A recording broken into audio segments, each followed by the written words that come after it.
This may look like any old suburban garden, but there's a little bit of difference in play here that I'd like to show you. What we're looking at here isn't weeds, but what I like to call living mulch.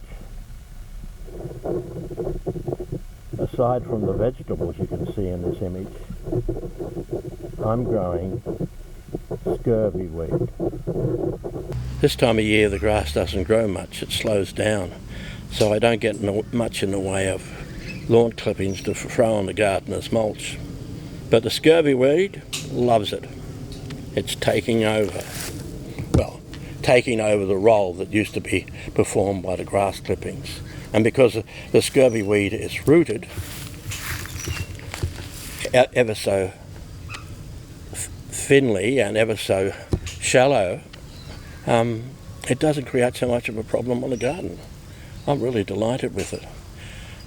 My one problem is I'm the only person who celebrates scurvy weed like this. It's an Australian native. It's much more easier to relate to than wandering dew, even though the two plants look similar.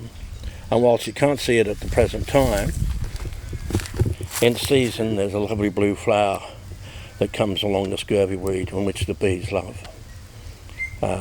It doesn't upset my dog's skin like wandering dew does. And if I feel like giving a gourmet treat to the chooks, I just pick it up and throw it over into the chook pen. Here it's obvious that the scurvy weed is matching the bok choy. I can't say that I've found any problems. The bok choy is growing quite well, and there's no fret that I can find from the scurvy weed. I can remove it if I like. My simple process of pulling it back, but that's all I need do. And that little patch of vegetables is growing fine. Of course, when you've got large plants like these corn, the scurvy weed is happy to mingle at the base of the plants. So I've got no problem here in terms of other weeds, and I have a living mulch. Obviously a living mulch that is totally benign in the context of this production of vegetables. Note how the surface of the scurvy weed shades the soil underneath, and there's a welcoming texture for any rain that falls. Living mulches are not just about the surface of a soil. Living mulches are also about the promotion of microbiology that the roots do. Now, there's lots of plants that you can sow as ground cover, and while mine is an opportunistic infection, so to speak, of my garden, I'm pretty pleased with it.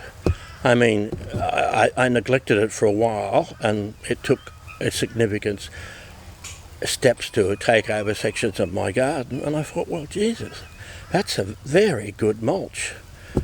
So I've embraced it. It becomes part of my gardening activities. I'm not saying plant scurvy weed, because I'm only one person, but if you do get it, experiment with it. It makes good mulch. I can cut it. I can also eat it if I like, and my chooks love it.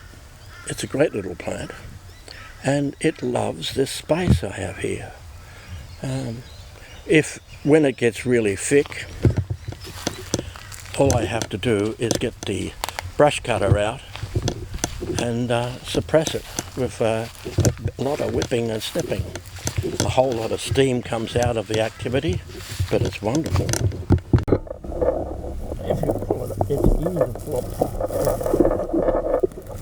So it works really as a thick mat. And there isn't much left to really have root structure. It is very shallow rooted. It prefers to spread left and right rather than go deeper. I don't so much weed as drag a sickle through the scurvy weed, and that pulls it apart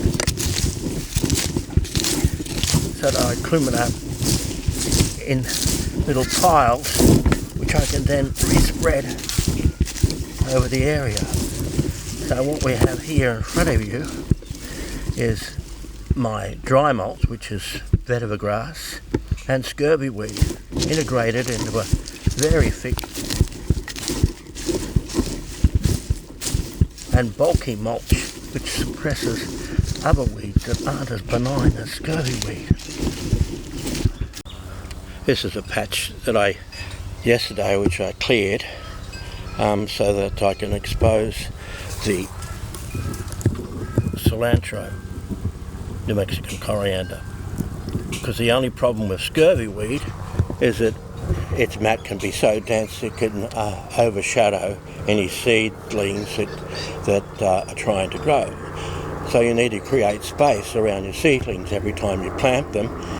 Using a brush cutter or a sickle, it makes it easier to maintain scurvy weed, but most of the time I just pull it aside with my hands. I mean, it's like Moses in the Red Sea. It's easy to part and easy to pick up in a bunch and dump elsewhere.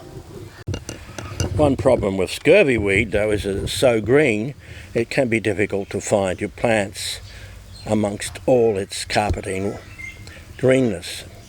That's why I use little sticks in my garden to mark the places where I've planted seeds or seedlings.